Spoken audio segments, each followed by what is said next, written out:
लगभग 25 साल बाद कॉन्स्टिट्यूशंस क्लब ऑफ इंडिया का चुनाव होता है और यह चुनाव जो है बीजेपी वर्सेस बीजेपी हो जाता है। एक तरफ बीजेपी के चाणक्य कहे जाने वाले अमित शाह के कैंडिडेट डॉक्टर संजीव बालियान होते हैं और दूसरी तरफ बीजेपी के ही एमपी राजीव प्रताप रूडी होते हैं। अमित शाह के कई बार फ़ोन करने के बाद राजीव प्रताप रूडी नहीं माने और अपना नामांकन नहीं वापस लिया। इन सब के बीच जो है अमित शाह ने अपने कई सांसदों को जो है फ़ोन करके कहा कि उन्हें जो है संजीव बालियान के हित में जो है मतदान करने होंगे। लेकिन इन सब के बीच जब विपक्ष को इस बात का भनक लगा तो उन्होंने जो है राजीव प्रताप रूडी के पक्ष में वोटिंग की और वह जो है विजेता बन जाते हैं। तो इन सब के बीच जो है यह निकल कर आता है कि अब जो है बीजेपी में ही घमासान मच गया है। इससे पहले कई खबरें आ चुकी हैं कि बीजेपी के सांसद जो है बीजेपी के ही अंदर घमासान मचाए हुए हैं, वह एक दूसरे का समर्थन नहीं कर रहे हैं। क्योंकि इससे पहले जो है कई ऐसी खबरें आ चुकी हैं कि बीजेपी के अंदर जो है घमासान मचा हुआ है। अगर आपको याद हो तो जब लोकसभा इलेक्शन हुए थे तब उसमें बड़ी ज़ोर शोर से यह सुर्खियाँ पकड़ी हुई थी कि प्रधानमंत्री पद का दावेदार कौन होगा, और उन सबके बीच जो है बीजेपी लगभग कई खेमे में बंटती हुई नजर आई थी। और उसके बाद से जो है यह दोबारा नज़र आ रहा है कि अब जो है बीजेपी के अंदर ही दो गुट बंटने वाले हैं, बीजेपी वर्सेस बीजेपी हो चुका है। क्योंकि इसी चुनाव में जो है जो लगभग 25 साल बाद हुआ है उसमें ही बीजेपी दो खेमे में नजर आई है। लेकिन दूसरे खेमे को जो है विपक्ष का सपोर्ट मिला और बीजेपी के कुछ नेताओं का भी सपोर्ट मिला। इन सब के चलते वह जो है विजेता बनते हैं और फिर जो है सबका धन्यवाद करते हैं। साथ ही साथ वह बीजेपी के सांसदों और अन्य पार्टियों जैसे कांग्रेस, सपा और टीडीपी, तृणमूल कांग्रेस, इन सब का जो है धन्यवाद ज्ञापन करते हैं कि इन सब के सपोर्ट के बिना मैं शायद यह चुनाव नहीं जीत सकता था। लेकिन उन सब ने मुझे जो है सपोर्ट किया और मेरे हिस्से में वोटिंग की, जिस कारण मैं विजेता बना। और इस चुनाव के जो विजेता थे वह जो है राजीव प्रताप रूडी बने। ये आप देख रहे हैं, ये हैं डॉक्टर संजीव बालियान और ये अमित शाह के कैंडिडेट थे, और यह जो है राजीव प्रताप रूडी हैं जो बीजेपी के ही एमपी हैं। लेकिन यह जो है अमित शाह के खेमे में नहीं हैं, यह अमित शाह के खेमे से बाहर चल रहे हैं। और इन सब के बीच जो है जब वह नहीं माने तो अमित शाह ने अपने सांसदों को फ़ोन लगाना शुरू कर दिया और यह कहा कि और वो क्या चाहते हैं, वो परिवर्तन चाहते हैं। परिवर्तन कौन करेगा? डॉक्टर संजीव बालियान करेंगे। तो सभी संजीव बालियान के लिए आए हुए। संजीव बालियान के हिस्से में जो है वोटिंग करनी है। और इन सब के बीच जब संजीव बालियान अपना नामांकन किए तो यह जो चुनाव बड़ा दिलचस्प हो गया और जिसकी खबरें जो हैं सोशल मीडिया पर वायरल हो गई।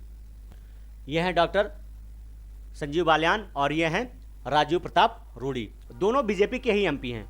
और शायद अब जो है बीजेपी में फूट पड़ती नज़र आ रही है, उसके फूट के आसार दिख रहे हैं। बीजेपी शायद बहुत जल्द दो खेमे में बट जाए।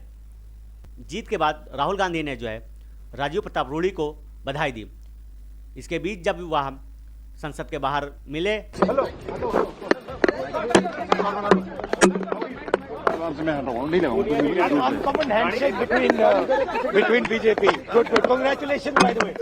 और हेलो कहा। यह जो आप देख रहे हैं यहाँ पर ये राहुल गांधी जी हैं और ये राजीव प्रताप रूडी हैं। हेलो कहा है। इसके बाद दूसरी इमेज पर आप नज़र डालें, मोस्ट अनकॉमन हैंडशेक, मतलब ये बीजेपी के कैंडिडेट हैं और राहुल गांधी जो है विपक्ष के सांसद हैं। तो दोनों में जो है बातचीत शायद बहुत कम होती, इसलिए उन्होंने कहा अनकॉमन हैंडशेक है ये। फिर आप अगर तीसरी इमेज पर नज़र डालें तो आप पाएंगे उन्होंने कहा कि बहुत बहुत बधाई हो, मतलब इस जीत की जो है आपको बधाई हो। यहाँ पर विपक्ष हार कर भी जीत गया और बीजेपी जीत कर भी हार गई, क्योंकि दोनों कैंडिडेट बीजेपी के ही थे। लेकिन एक को जो है विपक्ष का सपोर्ट मिला और वह कैंडिडेट विजेता घोषित हुआ। और उसके बाद जो है उसने सबको जो है धन्यवाद दिया। निशिकांत दुबे ने इस चुनाव को जो है जो लगभग 25 साल बाद हुए उसे पर्व के रूप में कहा कि यह जो है हर्षोल्लास के साथ जो है लोग वोटिंग करने आए और यह एक तरीके का पर्व की तरह लग रहा है। आपने कभी भी चुनाव में इस तरह की भीड़ देखी थी कॉन्स्टिट्यूशन क्लब में? या कभी चुनाव होता है ये देखा था पिछले 25 साल में? उसका कारण ये था कि सांसदों की यहाँ कोई पूछ ही नहीं थी। ये क्लब जो है आईएएस का हो गया, आईपीएस का हो गया, एफएस का हो गया, पायलट का हो गया, दलालों का हो गया, बिजनेसमैन का हो गया, उसकी गरिमा वापस लौट गई। और इतना उत्साह, आप ये समझिए कि बूढ़े बूढ़े लोग, 90 साल के लोग, 89 साल के लोग, 95 साल के लोग वोट डालने आ रहे हैं। स्वराज कौशल जी तो चल नहीं पाने की स्थिति में थे, वो वोट दिलाने आ रहे हैं। और वो क्या चाहते हैं? वो परिवर्तन चाहते हैं। मतलब लगभग 25 साल बाद जो है कॉन्स्टिट्यूशंस क्लब ऑफ इंडिया का चुनाव हुआ, जिससे जो है सांसदों की जो है गरिमा लौट आई है, क्योंकि इससे पहले उनका कहना है कि सांसदों को कोई नहीं पूछता था। उन्होंने जो है अलग अलग समूहों की बात की, लेकिन उन्होंने अंततः यह कहा कि अब जो है सांसदों की जो है गरिमा लौट आई है। जीत के बाद सभी का शुक्रिया अदा किया पक्ष और विपक्ष, मतलब ये बीजेपी के एमपी हैं, क्योंकि इनको जो वोट बीजेपी की तरफ से भी मिला है और साथ ही साथ विपक्ष की तरफ से भी उनको काफ़ी वोट मिला है। यहाँ विपक्ष जो है हार कर भी जीत गया और बीजेपी जीत कर भी हार गई। उसके बाद से जो है इन्होंने अपने सपोर्टर सारे सांसदों का, अपनी पार्टी का और साथ ही साथ विपक्ष का भी जो है धन्यवाद किया। बहुत बहुत बधाई सर, सबसे पहले आपको। और मैं आभार व्यक्त करना चाहूँगा कि सभी पार्टियों के नेताओं ने इसमें भागीदारी ली। इसमें पार्टी का कहीं कोई स्वरूप उभर के नहीं आया और मैं समझता हूं कि जिस प्रकार से चुनाव के परिणाम, तो ये एक ऐसे दल की राजनीति से हट करके सभी दलों के, और मेरे पैनल में तो कांग्रेस के भी लोग थे, समाजवादी पार्टी के भी सदस्य थे, टीएमसी के भी सदस्य थे, निर्दलीय भी थे, तो मैं समझता हूं भाजपा के भी थे, कांग्रेस के भी थे, टीडीपी के भी थे। तो मोटे तौर से सभी राजनीतिक पार्टियों का एक समूह था, एक मित्रों का, और इन सब की मेहनत से ये बड़ी कामयाबी मिली है। तो मैं आभार व्यक्त करना चाहूँगा उन सभी को।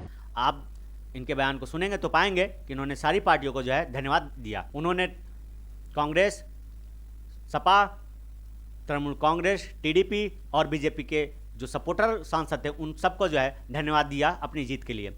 उम्मीद करता हूँ यह जानकारी आपको अच्छी लगी होगी। ऐसी जानकारी के लिए आप हमारे चैनल को सब्सक्राइब करना ना भूलें। धन्यवाद।